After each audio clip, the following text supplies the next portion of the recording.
And hello, hey everybody, it's me. How you doing? Well, as usual, my wife had a brilliant idea, and I'm going to share it with you.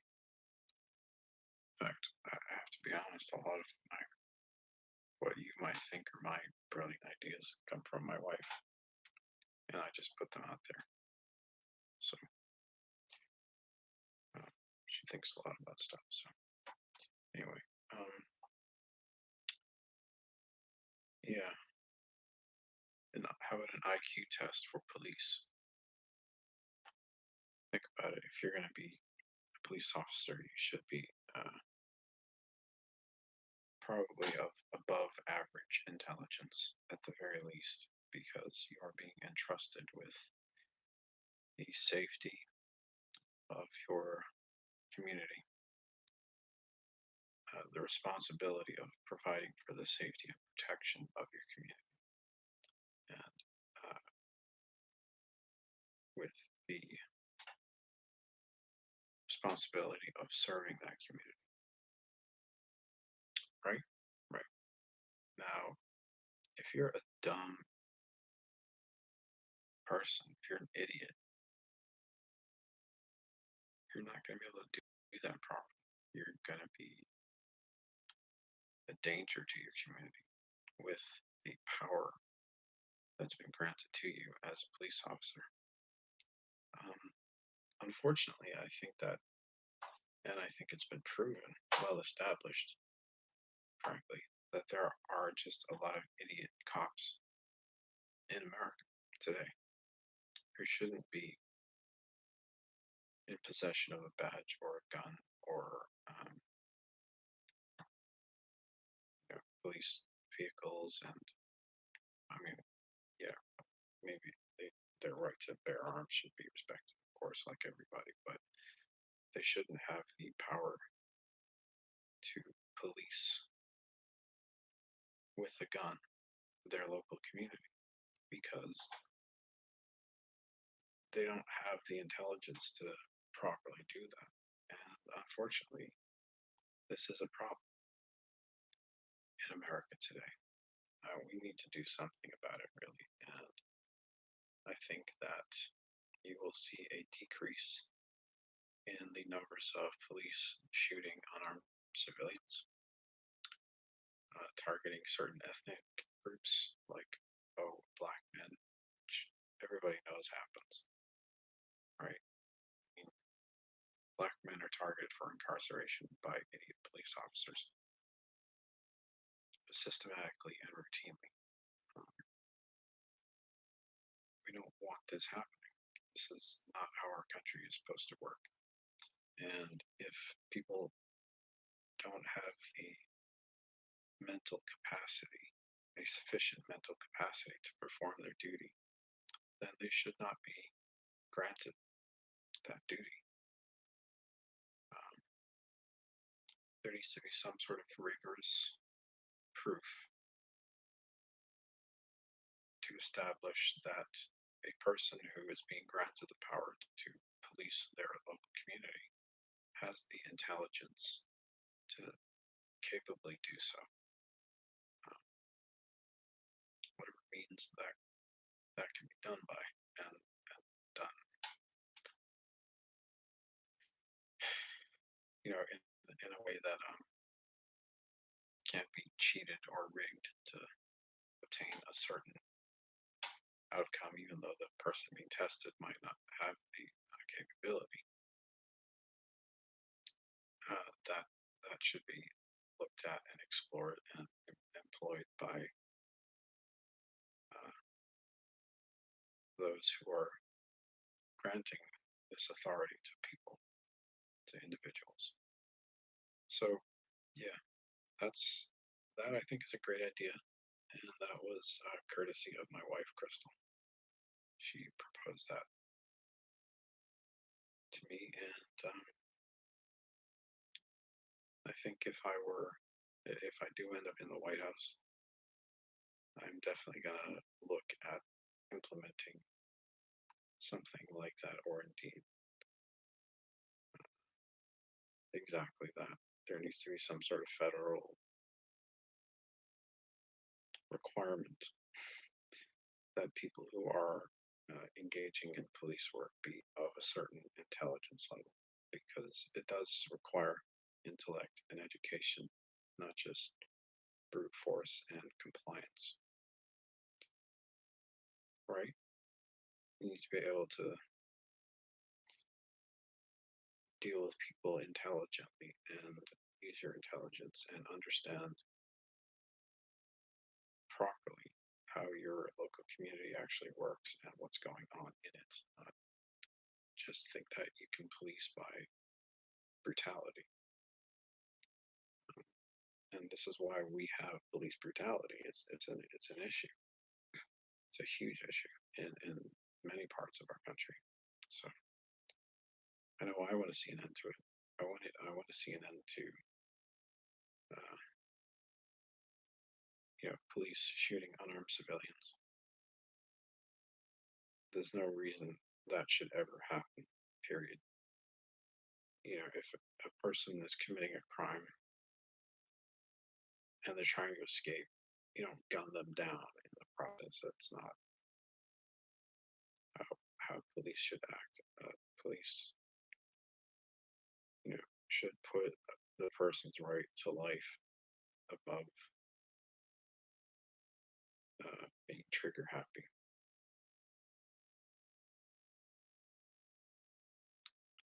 And that's the way I look at it.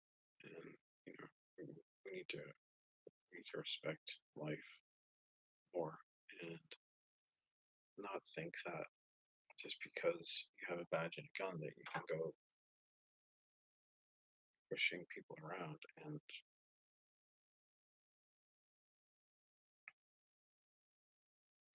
you know um, using brute force to get your way, which happens. It does happen. I'm not saying don't enforce the law. What I'm saying is that just because a person's being suspected of a crime and maybe they're afraid and they're trying to get away from being uh, hurt or abused by enforcement, doesn't give a police officer the right to shoot at them or gun them down. And this happens way too frequent. We are not a police state. We are not an authoritarian society. We are a government of the people, by the people, and for the people. And the police are ultimately there to serve the people, not uh,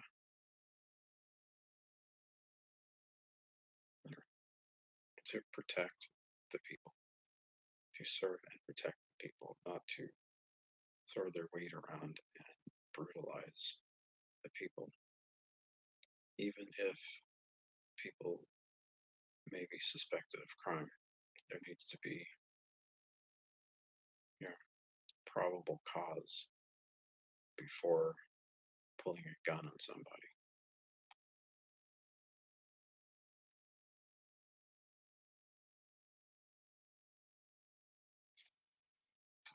Um, and I think what will eliminate that for sure to a great extent is if we make sure that our police officers are intelligent people who aren't like who just follow orders. And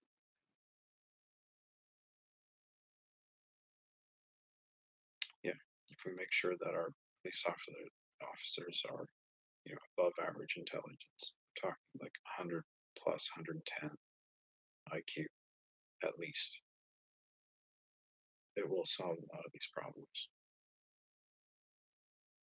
Um, I've been to other countries. I've lived in other countries, and I do believe that the police are generally better educated, smarter people in other parts of the world than we seem to have in a lot of the United States. Um, I've I've met many fine Canadian police, smart people, usually very well educated. Police in Europe, smart, well educated, respectful, courteous, polite, non authoritarian. And, I think people who want to use the argument that, well, if police don't wield power, then the crime increases. I think that's a fictitious concept, and if you can prove to me that there is a correlation between the two, uh, that's like that'd be miraculous because uh, based on my personal experience in other countries where police are less authoritarian, there is no correlation between crime or no crime. That is other factor related, not police factor related. Um, Police are there for other reasons, not to even prevent crime necessarily. That's what we have militaries for, and armed civilians, civilian deterrent, and this kind of thing. And that's consistent throughout the world. So, yeah, let's prevent our police from killing us, people, for no reason. We need stricter requirements on who can be allowed to be a police officer, and those people really should be in possession of a much higher level of education and intelligence than is currently accepted. Um, let me know what you guys think of that idea, and thank my wife Crystal for that. And I'm going to put that in my list of proposals for how we can bring about a better America starting in 2024. If indeed you guys do elect me to be president of the United States. All right, so word.